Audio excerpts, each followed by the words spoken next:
بسم اللہ الرحمن الرحیم۔ سامعین کرام السلام علیکم۔ قصص الانبیاء میں جہاں سے ہم نے سلسلہ منقطع کیا تھا، آئیے وہیں سے آگے آغاز کرتے ہیں۔ ملاقات حضرت اسرائیل علیہ السلام۔ حضرت اخنوق المعروف حضرت ادریس علیہ السلام بڑے بدگزار تھے۔ افطاری کے وقت آپ علیہ السلام کا کھانا بہشت سے آتا تھا اور جو بچ جاتا وہ واپس چلا جاتا تھا۔ ایک دن ملک الموت اللہ پاک کے حکم سے انسانی شکل میں مہمان بن کر آپ علیہ السلام کے پاس آئے۔ جب شام ہوئی تو افطاری کے لیے کھانا آیا تو آپ علیہ السلام نے مہمان کو پیش کر دیا۔ اس نے کھانے کی طرف ہاتھ تک نہ بڑھایا۔ حضرت ادریس علیہ السلام اس کا حال دیکھ کر حیران ہوئے اور سوچنے لگے، یہ کون شخص ہے؟ دوسرے دن آپ علیہ السلام نے مہمان سے کہا، صحرا میں چل کر تم میرے ساتھ اللہ پاک کی قدرت دیکھو۔ وہ ساتھ ہو لیے۔ ایک گندم کے کھیت کے قریب پہنچی تو مسافر نے کہا، چلو اس کھیت سے چند خوشے کھائیں۔ حضرت ادریس علیہ السلام نے کہا، رات حلال کھانا تو کھایا نہیں اور اب حرام کھانا چاہتے ہو؟ پھر چلتے چلتے وہ ایک باغ میں گئے، وہاں انگور لگے ہوئے تھے۔ اجنبی مسافر نے انگور کھانے کا ارادہ ظاہر کیا اور ادھر بڑھا۔ حضرت ادریس علیہ السلام نے فرمایا اور کہا، اجازت کے بغیر کھانا حرام ہے۔ وہ رک گیا۔ دونوں آگے بڑھے۔ سامنے ایک بکری نظر آئی۔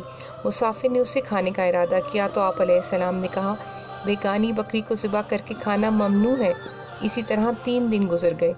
باہم گفتگو ہوتی رہی۔ اس کی حرکات سے اندازہ ہو رہا تھا کہ وہ بنی آدم علیہ السلام میں سے نہیں ہے، اور کہا کہ اے شخص بتاؤ تو صحیح کہ تم کون ہو؟ اس نے بتایا تو آپ علیہ السلام نے کہا، شاید تم میری جان قبض کرنے کے لیے آئے ہو۔ نہیں، میں تو صرف ملاقات اور خوش طبعی کے لیے آیا تھا، حضرت اسرائیل علیہ السلام نے کہا اور آسمانوں پر تشریف لے گئے۔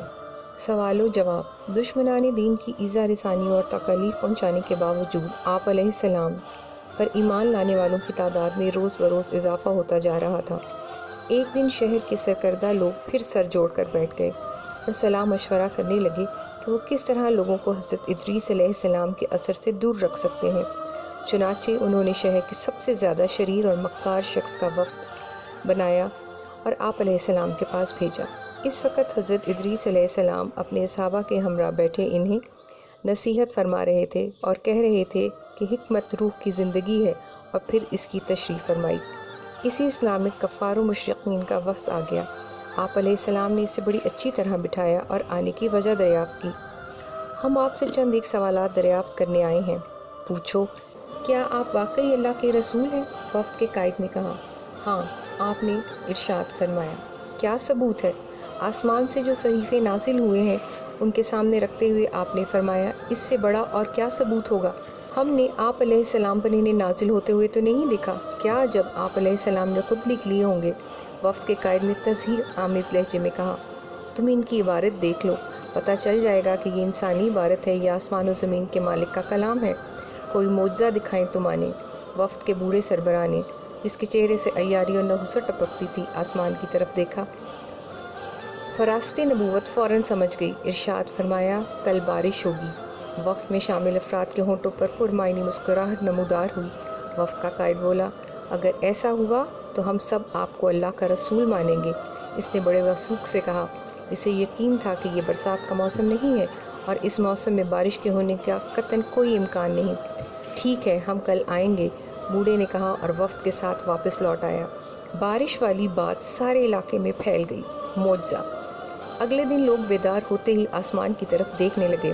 حد نظر تک مطلع صاف تھا اور سورج پوری آب و تاب کے ساتھ چمک رہا تھا۔ لوگ بڑے خوش تھے کہ ادریس علیہ السلام جھوٹا پڑ جائے گا۔ انہیں اپنی تدبیر کامیاب ہوتی ہوئی نظر آ رہی تھی۔ جب ان میں سے کسی کی نظر آپ علیہ السلام کے کسی اصحاب پر پڑ جاتی تو وہ اسے بلا کر کہتا، تمہارے نبی کے کہنے کے مطابق دیکھو کتنی تیز بارش ہو رہی ہے، اور پھر اس کا مذاق اڑانے لگتے، مگر وہ خاموش رہتے۔ بعض جواب بھی دے دیتے کہ ابھی بڑا دن پڑا ہے، اللہ اپنے رسول کو کبھی شرمسار نہ ہونے دے گا۔ دوپہر کے وقت سورج نصف آسمان پر چمک رہا تھا کہ ایک دم آسمان پر سیاہ بادل چھا گئے اور دیکھتے ہی دیکھتے ہر طرف جل تھل ہو گیا۔ آپ علیہ السلام کے اصحاب کے چہرے خوشی سے روشن ہو گئے اور کفار و مشرکین کے چہرے سیاہ پڑ گئے۔ کیوں ہمارا نبی سچا ہے یا نہیں؟ اب آپ علیہ السلام کے اصحاب کفار و مشرکین سے پوچھتے اور وہ منہ چھپاتے پھرتے تھے۔ وفد کے چند ارکان کے علاوہ بہت سے لوگ کھلا معجزہ دیکھ کر اسلام کو قبول کرنے کے لیے راضی ہو گئے، اور وفد کے سربراہ جس نے بڑے یقین سے کہا تھا کہ ہم سب ایمان لے آئیں گے، کئی دن تک گھر سے باہر ہی نہیں نکلا اور نامراد ہی رہا۔ پیمانے کی ایجاد۔ آپ علیہ السلام کے عہد مبارک میں لوگ جب آپس میں تجارت کرتے تھے تو ناپ تول کے اوزان نہ تھے، اس سے دھوکے باز اور بے ایمان لوگوں کو سادہ لو افراد کو لوٹنے کا اچھا خاصا موقع مل جاتا تھا۔ آپ علیہ السلام نے ایسے باٹ اور اوزان کے پیمانے ایجاد کیے جس سے خرید و فروخت میں نہ صرف آسانی پیدا ہو گئی بلکہ دھوکہ باز لوگوں کے ہاتھوں سے لوگ لوٹنے سے بچ گئے۔ آج کی دنیا میں جس قسم کے اوزان اور پیمانے مشتمل ہیں، ان کا سہرا حضرت ادریس علیہ السلام کے سر ہے۔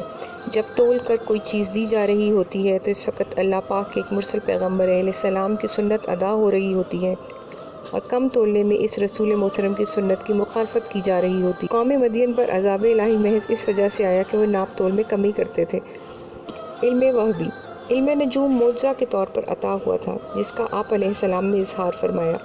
علاوہ ازیں علم منطق کے آپ علیہ السلام موجد تھے، ستاروں اور سیاروں کو پہچانتے اور ان کی رفتار کی معرفت سے بخوبی آگاہ تھے۔ علم و نجوم کے خواص اور اصطلاحیں آپ علیہ السلام نے بتائیں، اور علم بالا اور دنیا کے تمام وقائق و حقائق اور اسرار و رموز کی واقفیت حاصل کی۔ راہ حق میں ہجرت۔ حضرت ادریس علیہ السلام کے پیروکاروں کے چہروں سے ان اذیتوں اور تکالیف کے آثار نمایاں تھے جو منکرین حق کے ہاتھوں انہیں مسلسل پہنچ رہی تھیں۔ آپ علیہ السلام ایک بلند مقام پر کھڑے تھے اور اہل ایمان سامنے بیٹھے تھے۔ آپ علیہ السلام نے اپنی زبان مبارک کو جنبش دی اور فرمایا، اب وقت آ گیا ہے کہ راہ حق میں ہجرت کی جائے۔ اپنے عزیز و اقارب اور گھر بار چھوڑنا بہت بڑی آزمائش تھی اور بڑا کٹھن مرحلہ تھا جو طے کرنے کے لیے فرمایا گیا تھا۔ آپ علیہ السلام نے ہجرت کی تلقین فرمائی، اے اللہ کے رسول علیہ السلام، ہم کہاں جائیں گے؟ بابل جیسا سرسبز و شاداب اور حسین علاقہ ہمیں کہاں ملے گا؟ ایک اہل ایمان نے کہا، اللہ رب العزت کی زمین بہت وسیع و عریض ہے، ایک سے بڑھ کر ایک خوبصورت علاقہ پڑا ہے، ہمیں اس پر بھروسہ رکھنا چاہیے جو کارساز مطلق ہے۔ آپ علیہ السلام نے ارشاد فرمایا، اللہ اور اس کا رسول بہتر جانتا ہے، ہم اطاعت گزار ہیں، جیسا حکم دیں گے ویسا ہی کریں گے۔ سب نے بیک زبان کہا، ہمیں ہجرت کر کے کہاں جانا ہوگا؟ ایک پیروکار نے دریافت کیا، مصر۔ آپ علیہ السلام نے ارشاد فرمانے کے ساتھ ہی محفل برخاست ہو گئی اور سب لوگ ہجرت کی تیاریاں کرنے لگے۔ کفار و مشرکین کو جب پتہ چلا کہ مسلمان ہجرت کرنے والے ہیں تو ان کی دلی مراد بر آئی، ان کے دلوں میں بہت بڑا بوجھ پڑا تھا، اتر گیا۔ خوشیاں منا رہے تھے کہ ان کی ترکیب کامیاب رہی، وہ ملک چھوڑ کر جانے والوں کی راہ میں رکاوٹ نہیں بنے، اور اس گھڑی کا انتظار کرنے لگے کہ وہ کب جاتے ہیں۔ چند دنوں بعد حضرت ادریس علیہ السلام ماں اہل و عیال شہر کے باہر متعینہ جگہ پر پہنچے جہاں پہلے سے آپ علیہ السلام کے بہت سے پیروکار موجود تھے اور بہت سے چلے آ رہے تھے۔ جب سب جمع ہو گئے تو آپ علیہ السلام نے بجانب مصر کو کوچ کا حکم دیا۔ مہاجرین کا قافلہ سوئے مصر روانہ ہوا تو عجب روح پرور سما تھا۔ اس میں بوڑھے، جوان، مرد، عورتیں اور بچے سب شامل تھے۔ ان کے ہونٹوں پر تسبیح و تحلیل کے نغمات تھے۔ کتب میں کہیں مذکور نہیں کہ ان مہاجرین کی کتنی تعداد تھی، لیکن ایک یقین ہے کہ وہ 2-3 ہزار سے کم نہ تھے۔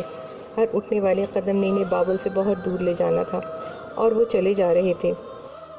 سامعین کرام، یہ تھی ہماری آج کی ایپیسوڈ۔ امید ہے کہ آپ کو پسند آئی ہوگی۔ جانے سے پہلے اس ویڈیو کو لائک کیجیے اور شیئر کرنا مت بھولیے۔ کمنٹ کر کے ہمیں بتائیے کہ آپ کو ہماری ویڈیو کیسی لگی، اور اگر آپ نے ابھی تک ہمارے چینل کو سبسکرائب نہیں کیا تو سبسکرائب کیجیے اور بیل آئیکن کے بٹن کو دبا کر آل نوٹیفیکیشن آن کر لیجیے تاکہ آپ کو ہماری آنے والی ہر نئی ویڈیو وقت پر مل سکے۔